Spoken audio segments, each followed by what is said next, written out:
사실 이 영상은 유튜브 시작하면서 제 생각을 정리했던 건데요. 이후로 다양한 영상을 올리면서 처음 마음 먹었던 대로 채널이 발전이 되고 여러분들의 관심도 받게 되는 것 같아서 이 영상을 정리 차원에서 다시 올리기로 했습니다. 우선 코딩이란 무엇인가에 대해서 제가 설명을 드릴 건데요. 단순히 코딩은 아니고요. 제너레이션, 챗 GPT의 G가 제너러티브, 생성이라는 뜻 아닙니까? 인공지능의 핵심은 이제 생성에 있습니다. 정보를 처리해서 인간에게 도움이 되는 일을 제공해 주는 것도 있지만 무엇인가를 창작하는 영역, 그 부분이 커다랗게 다가오고 있습니다. 챗 GPT로 인해서 시작이 됐고요. 다양한 이미지 생성기, 그리고 3D 생성기들, 음악 생성기, 수많은 생성기가 앞으로 쏟아질 거고, 단순히 생성기뿐만 아니라 소프트웨어를 생성하는 부분까지도 계속 확장이 될 것입니다. 그러면 우리가 경험하지 못했던 시대가 되고, 이 시대를 위기라고 볼 수도 있지만 저는 기회라고 보고 있습니다. 이 기회를 놓치지 않고 우리의 꿈을 표현할 수 있도록 여러분들과 함께 고민을 해보고 싶습니다. 안녕하세요. 오후 5시입니다. 이번 시간에는 인공지능 시대에 어떻게 코딩을 시작해야 되는지, 앞으로 어떤 식으로 변화시켜야 되는지에 대해서 설명을 드리려고 합니다. 챗 GPT로 인해서 발생되는 다양한 변화가 과거의 코딩에 대한 개념을 완전히 바꿀 것이기 때문입니다. 그래서 코딩이란 무엇이고 무슨 작업을 할 수 있는지 설명을 드리려고 합니다. 코딩이란 무엇인가요? 챗 GPT와 함께 알아보도록 하겠습니다. What is coding? 코딩은 컴퓨터가 이해할 수 있는 언어로 지침을 제공해주는 것을 의미합니다. 각 나라마다 랭귀지, 언어가 있듯이 컴퓨터와 대화를 하기 위해서는 언어가 필요합니다. 컴퓨터에게 어떤 일을 수행해 달라라고 지침을 내릴 때 쓰는 언어를 작성하는 행위를 코딩이라고 합니다. 과거에는 코딩 전문가, 일명 프로그래머가 하는 역할이 아주 많았습니다. 컴퓨터가 느리고 용량도 제한되어 있기 때문에 효율적으로 지침을 내릴 수 있는 사람이 필요했기 때문입니다. 컴퓨터 기술이 발달함에 따라 컴퓨터가 처리하는 속도, 용량에 대해서는 거의 신경을 쓰지 않아도 될 수준이 됐습니다. 기능적으로 편리한 소프트웨어를 개발하는 데 집중할 수 있게 됐습니다. 이제는 인공지능 시대가 되었습니다. 편리함보다는 아름다운 소프트웨어를 요구하게 됐습니다. 같은 기능을 하는 소프트웨어를 개발하는데 컴퓨터가 자동으로 개발해 주기 때문입니다. 그럼 중요한 부분이 무엇인가요? 사용자 경험에 있어서 가치 있고 소중한 경험을 제공해 주는 소프트웨어가 중요해지는 겁니다. 디자인 작업에 특화되어 있다라고 볼 수 있습니다. 모든 디자인 작업은 결과물을 시행착오를 많이 거쳐서 업그레이드 했을 경우에 최고의 디자인 결과물을 낼 수가 있습니다. 관건은 최대한 개발 시간을 단축하고 테스트해서 가치가 있는지를 평가하고 아이디어를 보태고 다시 개발하고 하는 반복적인 과정을 통해서 최고의 결과물이 될 때까지 담금질을 하는 것입니다. 인공지능을 활용하면 코딩 시간을 최대한 단축하고 보다 의미 있는 부분에 집중할 수 있다는 게 장점입니다. 예술가와 과학자는 코딩하는 방법이 다른가요? 코딩을 잘하는 사람은 과학자가 잘할까요? 아니면 예술가가 잘할까요? 논리적인 사고를 통해서 프로그램을 짜는 게 전통적인 코딩 교육이었습니다. 인공지능 시대에서는 그게 중요하지가 않습니다. 오히려 창의적인 방법으로 코딩을 했을 때 차별화된 가치 있는 결과물이 만들어질 수 있기 때문입니다. 우리는 교육을 통해서 논리적이지 못한 경우에는 문제가 있다라는 것을 인식해 왔습니다. 하지만 창의적인 작업에는 논리적이기만 해서는 안 됩니다. 여러 가지 아이디어들이 서로 연결이 되면서 비논리적으로 보일 수 있지만 융합적인 사고를 통해 창의적인 결과물이 만들어질 수 있기 때문입니다. 사람의 뇌는 좌뇌와 우뇌로 구분이 되어 있고 각각의 뇌의 영역이 다른 특성을 가지고 작업을 합니다. 그래서 코딩을 할 때 예술가들이 하는 코딩 방법과 과학자들이 하는 코딩 방법은 다를 수밖에 없습니다. 현재까지는 모든 코딩 도구들이 과학자적인 방법으로 논리적인 형태로 만들 수 있도록 개발되어 왔습니다. 인공지능 시대에서는 전통적인 코딩 개발 방법론이 아닌 예술가들의 방법으로 변할 가능성이 상당히 높습니다. 다시 말해 비전문가들도 아주 손쉽게 자신의 생각을 코딩을 통해서 구현할 수 있다는 것입니다. 코딩으로 어떤 작업을 할 수 있는가요? 코딩을 통해서 우리는 무슨 작업을 할 수 있는지 한번 생각해 보겠습니다. 여태까지는 우리가 컴퓨터를 활용해서 데이터를 구축하는 작업에 많은 시간을 들였습니다. 인공지능 시대라고 하면 구축된 데이터를 활용해서 컴퓨터가 스스로 창작하는 게 가능해졌다는 시기입니다. 중요한 단어가 제너러티브라는 단어입니다. 챗 GPT의 G도 제너러티브의 의미가 있습니다. 텍스트를 하는 겁니다. 컴퓨터의 역할은 데이터를 활용해서 무엇인가를 제너레이션 하는 데 특화가 될 것입니다.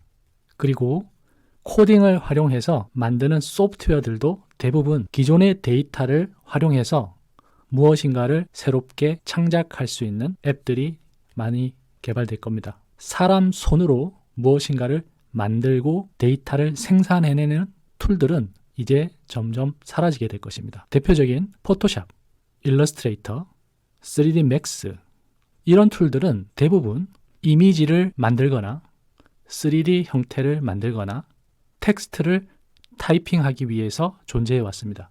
하지만 챗 GPT를 통해서 큰 변화가 생기고 있습니다. 챗 GPT는 텍스트를 자기가 알아서 만들어줍니다. 그리고 최근에 인공지능들이 수많은 창작들을 하는 게 나오고 있습니다. 2차원 이미지 생성은 물론이고 3차원 형태까지도 자동으로 인공지능이 만들고 있습니다.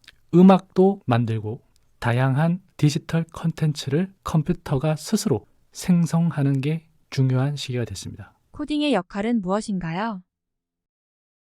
컴퓨터에게 데이터를 활용해서 무엇을 생성시키는 작업을 기획하고 만들게 하는 사람이 필요합니다. 그리고 그 코딩은 전통적인 방법이 아니라 인공지능을 활용해서 하는 코딩이 되어야 합니다. 인간 창작자의 역할은 창의적인 생각을 하고 컴퓨터에게 주문하고 컴퓨터가 만들어낸 결과물을 보고 더 좋은 결과물을 선택하고 추가 작업을 시키고 창의적인 결과물이 나올 수 있도록 가이드를 하는 역할. 그게 바로 인간 창작자의 주된 역할이 될 것입니다. 컴퓨터가 만들어낸 결과물을 보고 더 좋은지 어떤 문제가 있는지를 판단할 수만 있으면 됩니다. 그걸 통해서 만들어진 결과물은 물론 사람의 결과물이 될 것입니다. 컴퓨터는 사람이 기획하고 가이드를 하는 형태로 결과물을 만들어내기 때문에 인간 창작자의 협력자로서 존재하는 것입니다.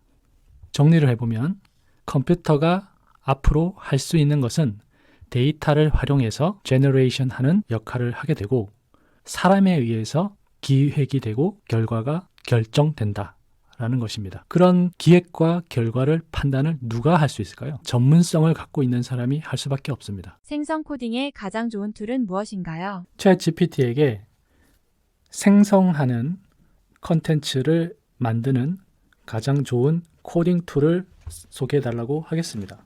네, 챗 GPT가 소개해준 좋은 생성 예술 프로그램은 프로세싱이라고 합니다. 두 번째는 p5.js라고 하는데요. 이거는 자바스크립트 라이브러리입니다.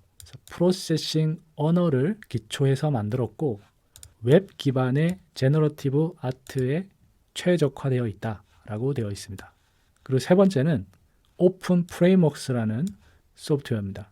이것은 C++로 만들어졌고요. 프로세싱과 비슷하게 제너러티브 아트 혹은 인터랙티브 인스톨레이션을 만드는데 특화되어 있다고 합니다.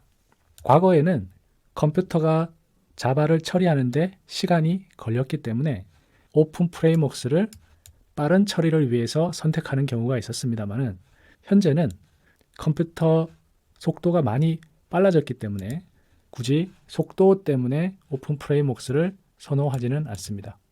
그러면 프로세싱과 p5.j의 차이에 대해서 설명드리겠습니다. 프로세싱은 웹 기반의 소프트웨어가 아니라 데스크탑 소프트웨어를 만드는 데 최적화되어 있습니다.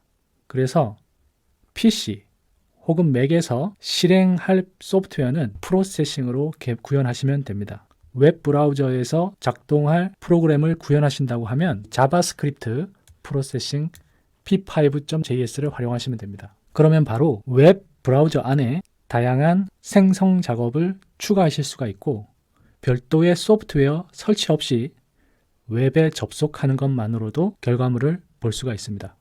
여기에는 소개가 되어 있지 않지만 프로세싱으로 개발한 경우에는 안드로이드 폰 앱을 자동적으로 만들 수도 있습니다. 버튼 하나만으로도 여러분들이 만든 프로그램의 앱을 완성해서 안드로이드 앱스토어에 올려서 판매가 가능하다는 얘기입니다. 생성이라는 영역에서는 오래전부터 많은 연구들이 있었습니다.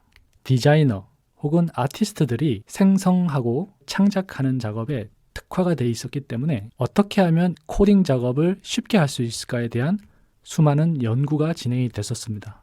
이런 연구는 MIT 미디어랩을 중심으로 연구가 진행이 됐습니다. 미디어랩에 존 마에다라는 교수가 디자인 바이 넘버라는 프로그램을 개발을 했고 코딩을 통해서 시각 결과물을 만드는 프로그램을 개발을 했습니다. 디자인 바이 넘버 연구가 확장되면서 프로세싱이라고 하는 코딩 환경이 만들어졌습니다.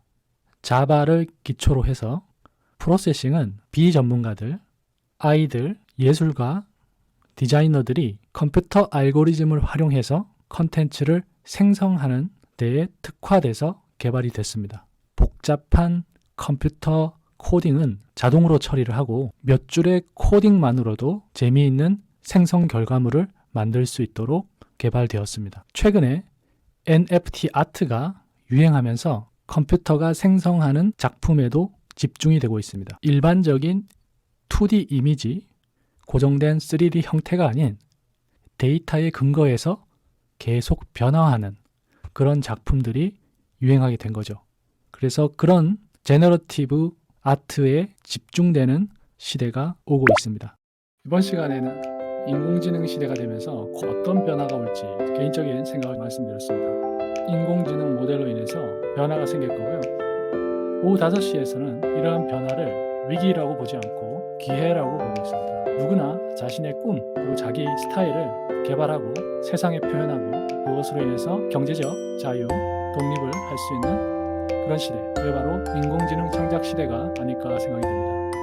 앞으로 오후 5시에서는 지속적으로 수준 높은 인공지능 창작 컨텐츠를 올려드릴 거고요. 조미료 같은 인공지능을 활용한 눈물깃거리가 아니라 다른 사람들과 차별화된 여러분들의 꿈을 표현할 수 있는 그런 도구가 될 수 있도록 도와드리도록 하겠습니다. 감사합니다.